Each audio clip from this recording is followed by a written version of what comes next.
So this piece of massive orange metal here is the Harley-Davidson Street Bob.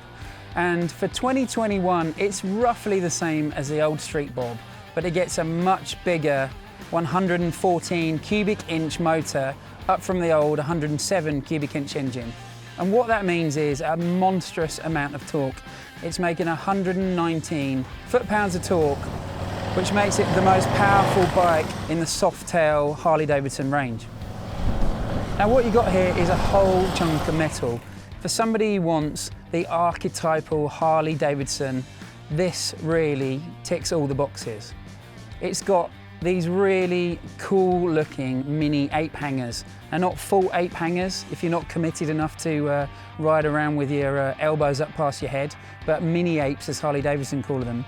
And it basically means you've got a very chilled, cruiser style, traditional riding position that's probably more suitable to Route 66 than the A606, but actually it's still really good fun on UK roads, this bike. Now it makes 87 horsepower, but really it's all about that engine and all about that torque. And actually it makes maximum torque at 3,000 RPM. It means you've got a very chilled, relaxed riding style that just lets you chug around and take advantage of that traditional Harley-Davidson potato noise. Now in terms of handling, it's no sports bike, but you know that already. Look at the Harley-Davidson badge on the tank. But it leans over to about 25 degrees. But actually, if you just take your time on it, ride the bike the way God intended, the way the Harley-Davidson gods intended, it's a very relaxed, chilled cruiser, and you can bob along on back roads at a nice pace. Now, in terms of the styling, there are very few bikes that you can park up that grab more attention than something like a Harley-Davidson, especially one that's bright orange.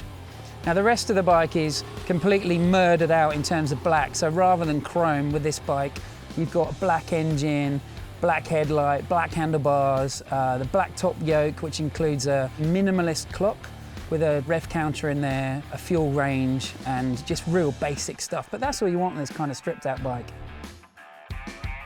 Now in terms of the pillion seat, I wouldn't want to take pillion on that bike, but I think most people are probably going to take that off and throw it in the bin anyway and just make the bike look even more stripped down.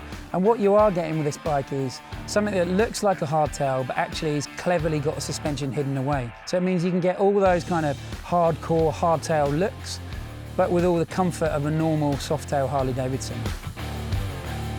So this bike sits at $13,995, which makes it the cheapest Harley-Davidson Softail with a big Milwaukee-Eight engine. And that's not cheap by any means, but as a way to get into a big, genuine, iconic Harley-Davidson, this really is a great way in. Now for sure it's not going to be for everyone, but if you want a real slice of American pie, there's very few Harley-Davidsons that do it better than this bike.